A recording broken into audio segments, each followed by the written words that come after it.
Chavez DeRimmer.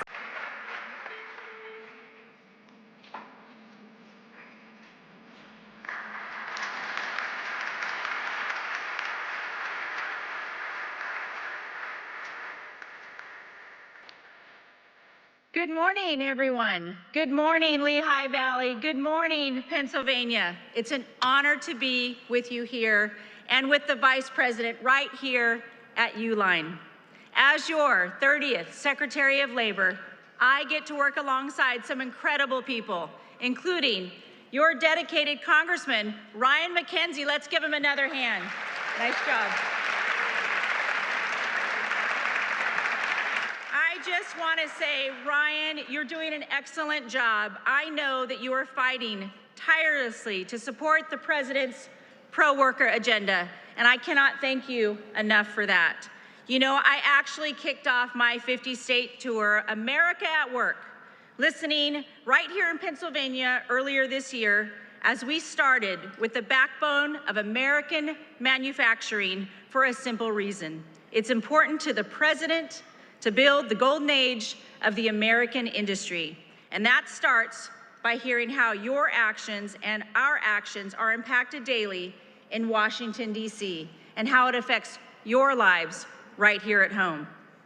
President Trump and Vice President Vance understand that too. They trusted me in this role because I promise to listen to the voices of the forgotten working class. I've hit 36 states, and what I'm hearing from coast to coast is a fresh sense of optimism. People are taking pride in their work again, and pride in this country, because they know we have a strong America First leaders back in the White House who finally have their backs. And common sense.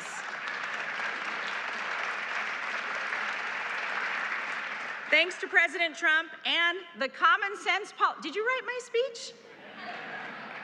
And the common sense policies of this administration, the golden age of America is on the horizon. Under Biden, workers lost over $2,900 in purchasing power as inflation rose faster than wages. But under Trump, inflation is coming down and real wages are back on track to increase by nearly $1,200 after his first full year in office. Trump's deregulatory efforts are saving $180 billion or $2,100 per family of four. And let's not forget the largest tax cut in American history. I was a former member of Congress, and I can tell you that was the biggest piece of legislation they will probably ever vote on in this lifetime. And it's for the support of the working family, the no tax on tips, overtime, and Social Security. And thanks to the working family tax cuts, a family of four in the state of Pennsylvania will see $7,000 to $11,000 more in take-home pay. That is their money that they earned, and it should stay in their pockets. We're reversing Biden's cost of living disaster that hurt so many working families, dropping of drug prices, gas prices at the lowest in 4 years. Jobs are coming back online, and people are finally getting off the sideline. The labor participation rate is going up. We want more people to be looking for jobs and in the workforce. We just received the jobs numbers this morning. A positive 64,000 jobs were added under this administration.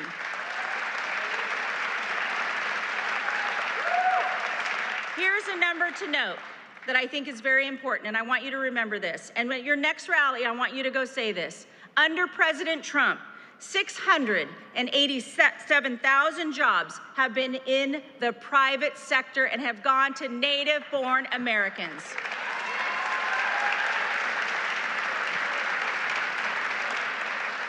We have a master negotiator in the Oval Office. That shouldn't be a surprise to any of you, who is putting America interests first by striking the new trade deals to restore the U.S. as the world's manufacturing superpower. More than $18 trillion have been committed as investments into this country to hire thousands of new Americans and thousands of new jobs. Made in America is back. U.S. exports are up 6% over the last year, and the trade deficit continues to shrink. President Trump is leveling the playing field for American workers, manufacturers, creating an economy that works for you, not against you. I can tell you, at the Labor Department, we remain laser focused on putting American workers first. Under President Trump, all job gains have, as I mentioned, have gone to American-born workers. Employed today, 2.5 million American workers more than when he took office. The Department of Labor is investing in skills training and educational pathways to help the workers get their foot in the door without that needy four-year degree. Not everyone will receive a four-year degree, and that is pride back in America. My dad was a Teamster. I know what it was like to work hard. I know what it's like to build something with your hands, and that's what America needs. They need to know that it's okay to make a six-figure income with a trade school, be a tradesman or woman, be a craftsman. That's what we want here in America.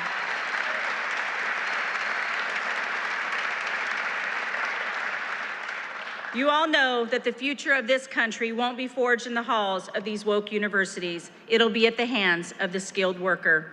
We recently awarded $86 million in industry skills funds to prepare the American worker for those in-demand jobs of the future. President Trump set a goal. I talk about this all the time.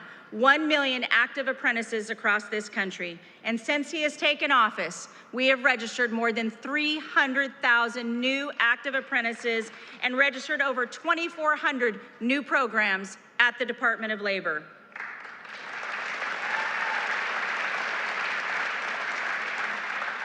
You know, I partnered with Secretary McMahon to help administer the CTE programs and create a streamlined federal education and workforce system. Nearly 70% of 4th and 8th graders are not proficient in reading. The current top-down structure is failing our kids, and so we're going to dismantle the bureaucracy in Washington, D.C., and give the autonomy to the states and send those dollars so that we can have a direct line for the in-market demands of what the jobs are and having the skilled workforce and draw the line from A to B. It's that simple. Get these workers in the workforce. It's what they want each and every day, and we're bridging that gap for those labor market shortages so that you can have mortgage-paying jobs. Listen, as I wrap up here, I want to emphasize to all of you, it's an honor to defend your shot at the American dream. No matter your background, the industry, President Trump's Department of Labor has your back. And that's why you are so special to me, and it's special to be here today. Getting to see thriving family-owned businesses like Uline that started from the ground up. That's the American dream right here. And I'd like to now introduce who embodies that dream. He serves the American people with a deep understanding of what hardworking men and women in this country are up against and what they are capable of. He embodies the same tireless work ethic that built our great nation. He and the Second Lady share that with their children, and in turn share that with America's children. Our Vice President knows that the true heartbeat of America isn't in Washington, D.C. It's right here with you. He's doing an incredible job to help revive our manufacturing sector and ignite our economy. And it's an honor to work with him to put you, the American worker, first. Please join me in welcoming the Vice President of the United States, Mr. JD Vance.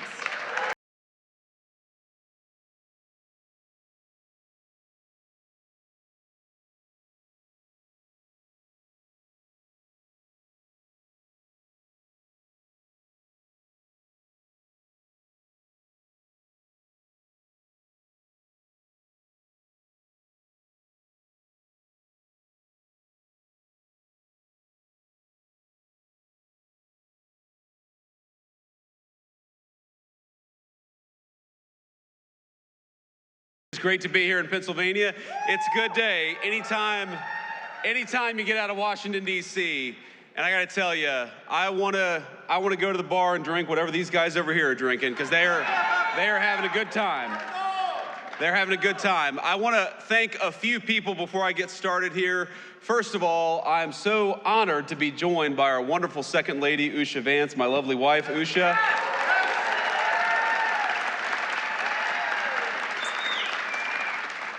I want to thank our great Secretary of Labor, Lori Chavez DeRimmer, who's doing an amazing job, and she's focused on something that I think is very much close to the heart of our great workers here in Pennsylvania, which is this very simple idea that you ought to be able to raise a family and earn a good wage even if you don't go to college. We don't want to force everybody to go to college. We want to empower people who want to work with their hands to earn a good wage and do a good job, and she's fighting for that every single day. Lori's doing a great job.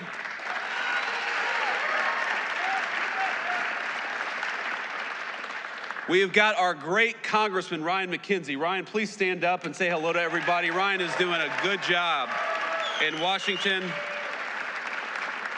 He's got a great heart for the people of this district. He's only been in town for a couple of years, maybe only a year now, right? That you've been in Congress. And you see it all the time. You see it with Democrats and Republicans. Sometimes people go to Washington and forget who they serve. Not Ryan McKenzie. You are very lucky in Pennsylvania to have one of the good ones, and Ryan is helping us every single day fight for American workers.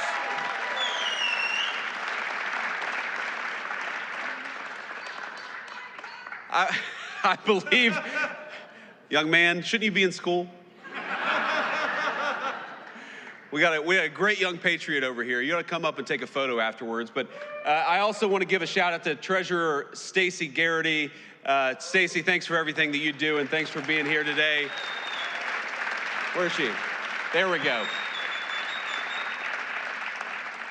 And of course, finally, to all the employees and the management, the good people of Uline for making it possible to be here.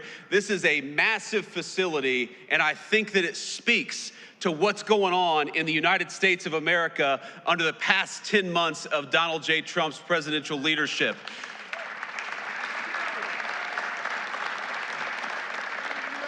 Under this president, my friends, we are building again. We are investing in the United States of America again. You heard our Secretary of Labor talk about it. 61,000 jobs added in the month of November, and that's not all. We saw private sector wage growth grow at a rate of 4.2%. You know what that means? That means we're seeing the fastest private sector wage growth that we have seen in this country in many, many years. And we're doing it by having a president and an administration that believes in you and fights for you. That is what we're trying to do every single day.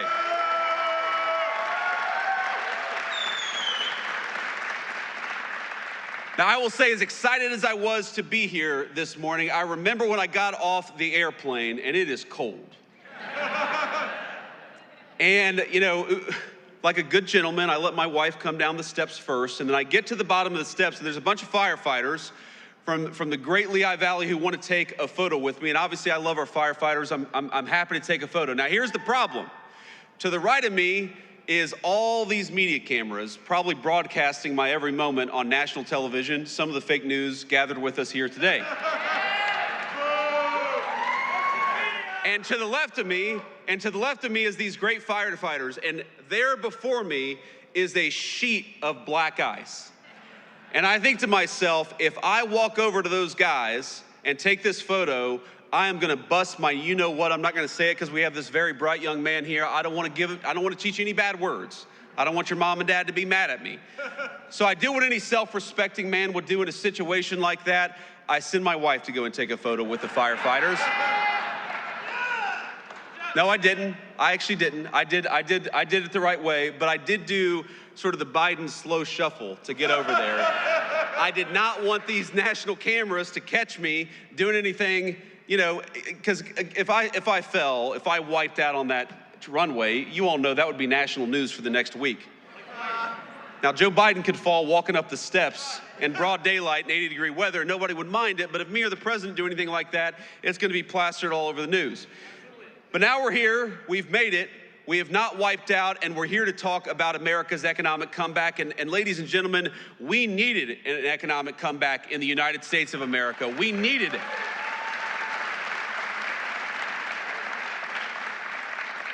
When we talk about all the wage growth, when we talk about all the people who are coming into the United States to invest in the American worker, we've got real money real jobs and real opportunity. What that means for the state of Pennsylvania is that in just the last 11 months, we're creating 60,000 good-paying jobs for Pennsylvania families, and we're bringing in, just in this one Commonwealth, $100 billion of new investment into this great place. That is real opportunity for the American people. That is real wage growth for the American people. And look, I grew up in a community. I was raised by my grandmother in a community where, when I was growing up, the factories were closing down.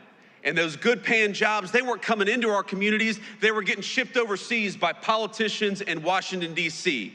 The President of the United States has set this entire administration on a different course. We are sick of rewarding companies that ship jobs overseas. We're gonna reward companies that build right here in America and give Americans good wages to do it.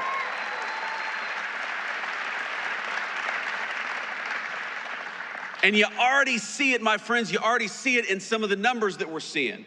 When I talk about what we are most proud of, I probably start with what we've been able to do at the southern border, and we'll talk about that in a second. But right after that is, if you go to the Biden administration, the average American family lost $3,000 of take-home pay through the terrible inflation of the Biden administration. In just 10 months of the Trump administration, the average American family has gained about $1,000 of take-home pay. Now that difference could not be starker. When Joe Biden was president for 4 years, he took $3,000 out of your pocket. And in just 10 months of the president's leadership, we have put $1,000 back in your pocket. That's what that means. And that's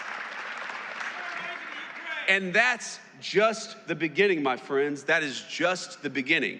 Because if you look at what we are doing every single day, you are going to have, and if this doesn't turn out to be true, I'll come back here and you can all tell me I'm wrong, but I'm telling you it's going to be true. You are going to have middle-class Americans, middle-class Pennsylvanians, some of the best tax season in 2026 that you've ever had. Because if you look at no taxes on overtime, no taxes on tips, when we talk about no taxes on your auto loans if you buy an American-made car, now those are political words. I'm sure you've heard them on TV, but starting with tax season in just a couple of weeks, you're gonna see that in your tax refund. That's what that means, more money in your pocket, because you've got a president and a Congress that are fighting for you for a change, and that's exactly what it should be.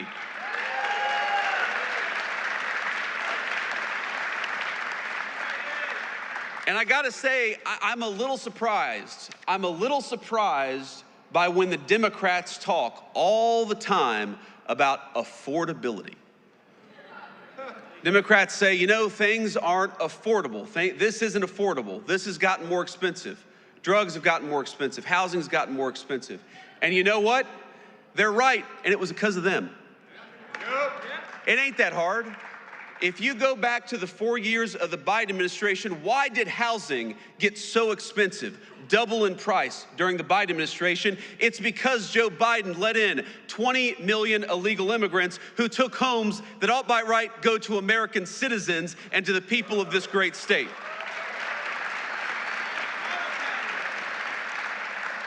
When we talk about why did health care get so unaffordable during the Biden administration, it's because Joe Biden allowed prescription drug companies to take advantage of this country. You know, Europeans were paying way less for prescription drugs than our American citizens. It took Donald J. Trump to haul those pharmaceutical executives into the Oval Office and say, no more. Europe's gonna pay more for drugs and America's gonna pay less for drugs because we gotta fight for the American people for a change.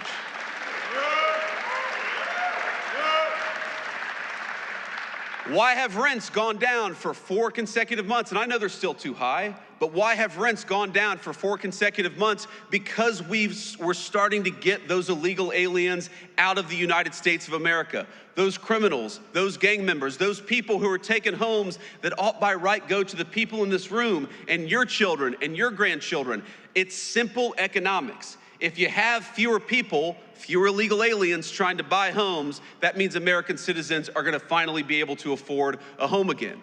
It's very, very simple economics. When you ask, why is it that we have trillions of dollars of new investment coming into the United States of America? Because we finally got a president who says, if you're gonna build in America, if you're gonna invest in America, we're gonna make it easy for you.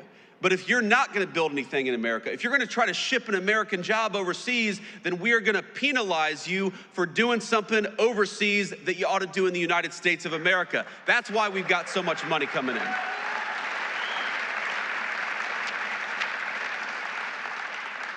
So if you look at every single affordability crisis that we talk about in the United States of America today, it's because we inherited a nightmare of an economy from Joe Biden. The highest peacetime debt and deficits in the history of the United States of America. That blows the door off inflation. The highest energy prices in the history of the United States of America. We are in one of the great energy regions in the entire world, not just in America, in the entire world. You know why energy prices are lower? You know why gas prices have come down so much? Because we finally got an American president who wants to invest in American energy and American workers instead of green energy boondoggles that are produced overseas. Thank you. So on all these things, my point, ladies and gentlemen, is that we are making progress. And I never forget where I come from, I never forget who I serve, and I know that there is so much more progress to be made. I remember my grandmother, in times like this of the holidays, of course, I think a lot of us remember the loved ones that we've lost. I remember my dear Mamaw, that's what I called her, and I was in a particularly hard math class in high school, and she said, what do you need to do well in this class? My grades weren't so good, and she went out, even though she could not afford even the essentials in life, she went out and got me a calculator, a very expensive calculator, so that I could do well in this math class. I remember what it feels like for American families when you have the government take $3,000 out of your pocket through higher taxes and higher inflation. I know what it's like for a woman who's trying to support a grandson but can't afford her prescription drugs because pharmaceutical companies are taking advantage of the United States of America. I remember what it's like when you have to choose between putting food on the table or getting the prescription that you need to stay healthy. And that is not a life that Donald Trump or I want for the citizens in the greatest country in the world. We want you.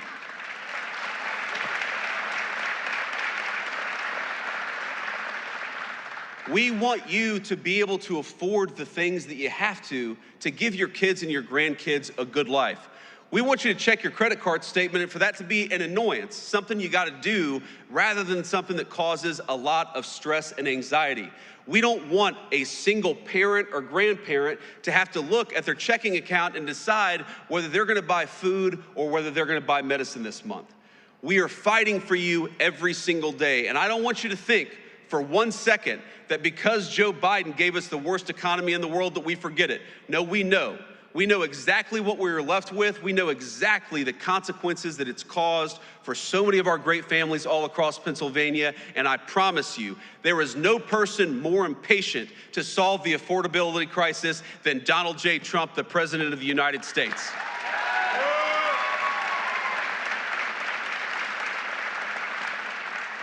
You know, I hear these guys, I hear these Democrats talk about this as if you were gonna fix these problems in a single day. It reminds me of probably the third day in the Oval Office where eggs had gotten so expensive under the Biden administration. And you look, I'm the Vice President of the United States, I'm a very blessed man, but we have 3 little kids who eat a lot of eggs.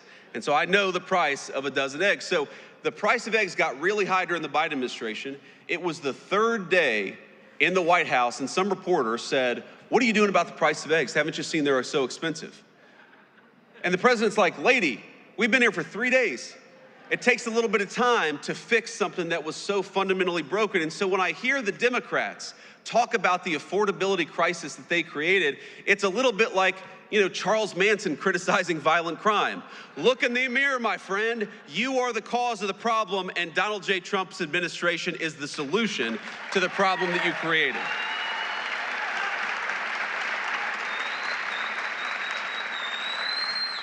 I want to say one more thing here, and then I want to take some questions from the reporters, and then we'll have to hit the road. But, you know, this is such an amazing time to be in Pennsylvania. As much as I complain about the cold, and I do, as much as I almost busted my rear end on the tarmac today, I love being in the great state of Pennsylvania during this time of year. I love Christmas time.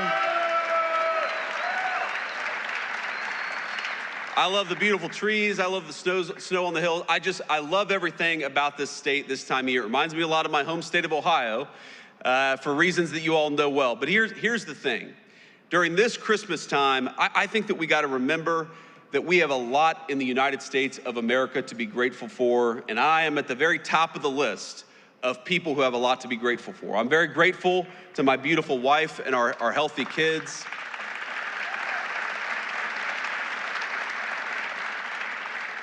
I'm very grateful to have this job for the trust that all of you have put in me. I'm very grateful that we have a president of the United States who would literally take a bullet for this country, and in fact, actually did.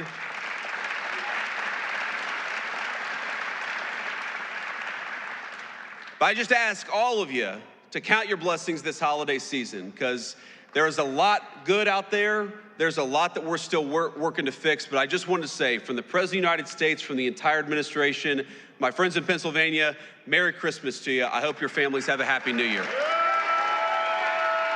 Thank you.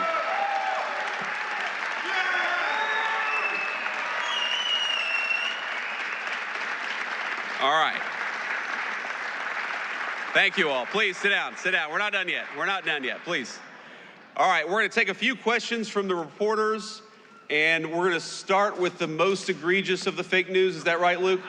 No, we're gonna start with the local reporters who have some integrity. So let's start with our local cameraman, and then we'll move on to the fake news if we have some time. Sir or ma'am? Hi, I'm Jackson White from WITF in Harrisburg. Hey, Jackson, how you doing? I'm good. So many Americans are still reporting that they're experiencing high costs of groceries and other living expenses. How does the administration plan to lower those costs, and how long might that take for them to experience those lower costs? Well, Jackson, as I said earlier, I think the best way to understand this is if the American people had $3,000 taken out of their pocket, it's going to take a little bit of time before they really feel like that money's been put back in their pocket. That just takes a lot of time. It's a lot of work. And I think the best way